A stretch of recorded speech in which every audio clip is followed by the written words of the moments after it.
Hello, this is Finky with Land Party. Welcome. Today we're going to talk about a D&D story. This was about 4 years ago. This was actually before we started playing D&D proper. We were still playing a homebrew system that was developed by a friend of a friend's. And we played a couple sessions with them, but they shortly moved to Idaho after we joined their group. So we adopted it for ourselves, and we used it in our own homemade sessions for me and my group of friends. And these are some of the stories that came out of that adventure. So the setting was a post-apocalyptic, second Dark Age Earth with demons and magic kind of thing. I think it was 50,000. Now that I think about it, I think it was 50,000 years after the nuclear war had happened. And basically, my friend had told me about background of some of the settings and locations and species on the planet, and he told me about this monastic order of androids whose sole objective was to collect and protect ancient technology and powerful weapons from the pre-war era. I told him I wanted to play as one of these guys. And so when the game night starts, he goes through introducing each player and their own individual situations. And when he gets to me, he says, "You wake up. Dying fires and charcoal are evidence of a recent fire, and dead bodies evidence of a recent conflict. You have no memories of who you are or what you are doing here." And then there's a little bit of narrative later, and I run into One Arm. That's actually his name, One Arm. Old One Arm, as what he was usually called. And he would actually turn out to be a really trusty sidekick for me there on out. He mistook me for his long-lost, probably dead Pirate King, and my character mistakenly accepted his inaccuracy for truth. It wasn't long after that the entire party met up in some, coincidental circumstances, and we all got to meet together. And I can't remember much of the party, but I do remember one player, Patrick, was playing as Mitt Romney, and he had a sidekick named McCain, so that was cool. What's actually even cooler, though, is that this is the last campaign we played together, and then he joined the Air Force, and he just recently got back, and he joined us for a session where he played as Trump. So that was fun.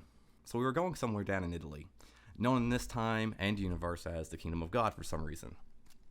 I, for the life of me, cannot remember why we were going down there, but it had something to do with meeting the Pope. We only get about halfway whenever something happens. Some very friendly people approach us on the road, brandishing weapons, informing us that they are honest tollmen and that we need to pay to use this road. My character, I'm playing from a childlike perspective, born yesterday kind of guy. I eagerly accept their story. The DM says to the other players, however, that to them, these guys obviously look like highwaymen. And so my companions, they eventually convinced me that they are not honest tollmen, that they're bandits, so we kill them. Crisis averted. So we get to our destination, and as we approach the gates, some of our other party members start asking the guards questions about the Pope, and answering the guards' questions in return. As we prepare to enter the city, I speak up suddenly to ask them one question. "Do you people have toll collectors on these roads by chance?" The DM curiously answers, "Yes, we have some. Why?"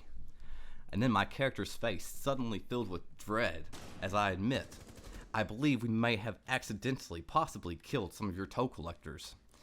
Every other player's jaw dropped to the floor as they let out curses and sighs.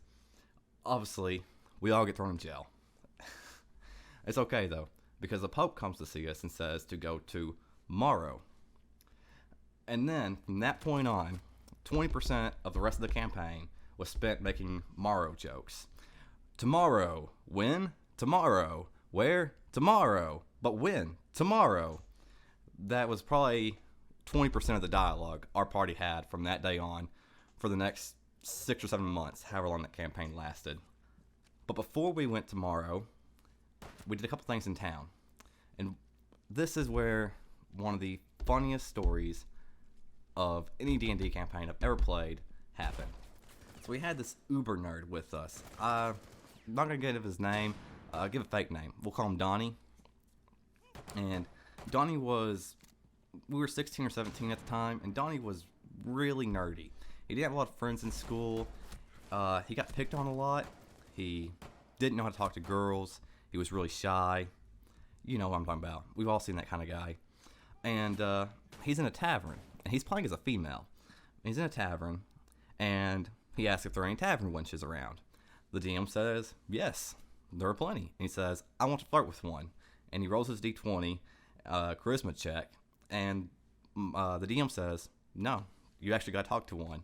Go talk to one. You can't just roll. You got to talk to one. And then his face just gets really red, and he gets really nervous and shy. And then Michael says, go talk to her. It's just a character. You know, she's not real. You can do this. And the guy starts getting like, his tongue starts catching in his throat. He gets super filled with anxiety.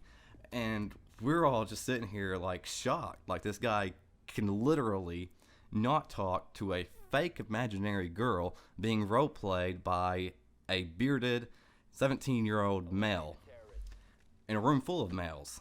But while that's happening, I'm actually going and I'm just exploring the town. And Michael asked me what I want to do. The DM, his name is Michael. He asked me what I want to do. And I don't really know. I'm just sitting around. Don't know what I want my character to do. Don't have any ideas. And this was back when dubstep was still popular. For the approximately 2 years it was extremely popular. And I say I want to go to a dubstep concert. And he gets super upset because I'm ruining his immersion. And he says, well, fine, you know what? You better roll 20. And I roll the die and I get a 20. And so he gets super fed up, and he's like, fine, you find them. There are these super powerful dubstep magicians who basically manipulate the world through the pounding sounds of their music. And you go to their concert. And what's crazy is these magicians, we had these cards that we'd print out for the players and the enemies and everything. Everyone had a card. And he made up characters, and they included Skrillex and all these other dubstep magicians that are famous dubstep artists. And these guys, he made them some of the most powerful characters in the world, and they actually became a very integral part of his world because of that. And it was awesome. Everybody loved the dubstep magicians. They were super awesome to the story. I loved them. I will give an honorable mention to Rick Harrison for guest starring as Jabba the Hutt in this campaign. I would eventually become a pirate captain, and Jabba the Hutt, this is the guy I would sell all my captured crews to as slaves. When I took a ship, I'd take the crew hostage and sell them to Jabba. And when I go see him, he would say something along the lines of, Jabba wabba, Jabba, Jabba, Jabba wabba, wabba. And then, as soon as he finished that, he would turn as if facing a camera, and he'd say, I mean, these slaves are nice, but they don't seem well fed. They seem pretty independent. I think I'm going to have to call my friend who is an expert on slaves to come and look at these guys. And then turn back towards me and start talking Jabba wabba Jabba again. And so that was hilarious. So there you go. That's probably the only story I'm going to do for this campaign. Might get more out of the next one where I was the DM. If you enjoyed this video, please leave a like and subscribe, and I will see you next time.